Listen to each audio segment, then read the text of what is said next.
আমাৰ বিয়া হয়েছে 5 বছৰ হয়েছে। তাৰপিছত মোক মোৰ মাৰপিট কৰি পেলাই 1.5 বছৰ হয়েছে খেদিছে, মাৰপিট কৰিছে কৰি পেলাই খেদি দিছে। মোৰ মাকৰ ঘৰত আহিছো 1.5 বছৰ হয়েছে, মই কেস কৰিছো। সিহঁতে মোক নিনিয়ে বুলি কৈছে। মই ফোন কৰি থাকো অনবৰতে, সিহঁতে ৰিচিভ নকৰে, বিজি কৰি থৈ দিয়ে।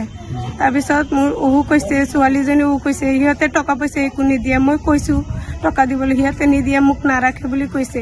তাৰপিছত মই কোৰ্টত কেছ কৰিছো, 1.5 বছৰ হৈছে, একো মই ন্যায় পোৱা নাই। তাৰপিছত মই কৈছো, তাৰ দেউতাকে মোৰ হাজবেণ্ডে ফোন কৰিছে, কৈছে মোক নিব বুলি কৈছে। তাৰপিছত মোৰ ঘৰত আহিছে, আহি পেলাই সিহঁতে কৈছে টকা দিবলৈ, মোক কৈছে নিব বুলি। সিহঁতে আহিছে, আহি পেলাই মোক কৈছে তই যাবি? মই কৈছো যাম। সিহঁতে মোক কৈছে যাবলৈ, তাৰপিছত মোক মাৰপিট কৰিছে, কৈছে টকা আৰু টকা দিব লাগে। মানে আপুনি ক'ব গৈছে আপোনালোক যৌতুক বিচাৰিছিলে নেকি? যৌতুক বিচাৰিছে। আপুনি যৌতুক নিদিয়াৰ কাৰণে আপোনাক মাৰপিট কৰিছে? মাৰপিট কৰিছে। আগতে মাৰপিট কৰি পেলাই সিহঁতৰ ঘৰৰ মানুহে সি মাৰপিট কৰি পেলাই মোক খেদি দিছে। সি কেৰালা গুচি গৈছে।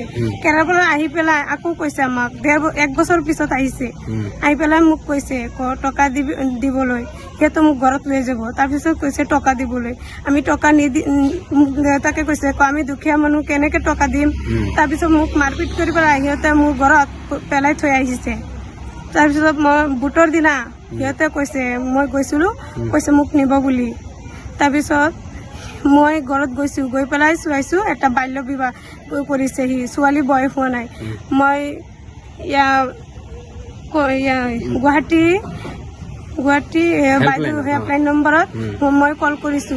তাৰপিছত কৈছো যে বাইদেউ মোৰ হাজবেণ্ডে এটা ছোৱালী লৈ আহিছে ঘৰত, ছোৱালীজনী বয়স হোৱা নাই, মোৰ তাত আধাৰ কাৰ্ড আছে, মই কৈছো। তাৰপিছত হেল্পলাইনত নম্বৰ দিছো, সেইটো মই ন্যায় পোৱা নাই কিনো। তাৰপিছত লাহৰিঘাট কেছ কৰিছো, পুলিচক কৈছো যে হিমন্ত ছাৰে ন্যায় দিছে, আনি দিছে বুলি। মই লাহৰিঘাট কেছ কৰিছো, সেই কেছ কৰিছো, সেইটো ন্যায় পোৱা নাই। এতিয়া আপুনি কি ক'ব বিচাৰিছে? আপোনাৰ হাজবেণ্ডে যদি আপোনাক যৌতুক নিদিয়াৰ কাৰণে আপোনাক এৰি দিছে নেকি? এৰি দিছে। মই কৈছো এতিয়া মোক আপোনালোকে সহায় কৰি দিব। আৰু মামাই কৈছে যে মোক 2টা বিয়া নকৰে বুলি কৈছে। তেনেহ'লে মোক এৰি দিয়ে কিহৰ কাৰণে? আপোনালোকে মোক সহায় কৰি দিব। আৰু মামাই কি কৰে মোক ন্যায় কৰি দিব।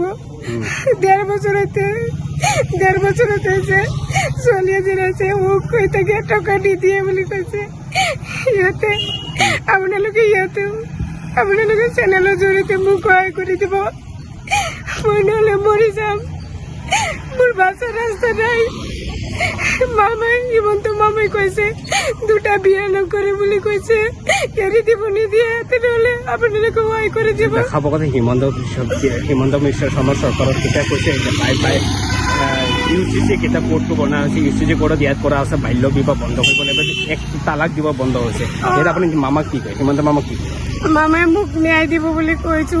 মামাক মই আজোৰ কৰি কৈছো আমাক ন্যায়টো দিব। মই কোৰ্টত কেছ কৰিছো, একো ন্যায় পোৱা নাই। মামাই মোক সহায় কৰি দিব। মোৰ এটা ছোৱালী আছে, 3 বছৰ হৈছে। মোৰ ছোৱালীক অসুখ হৈ থাকে।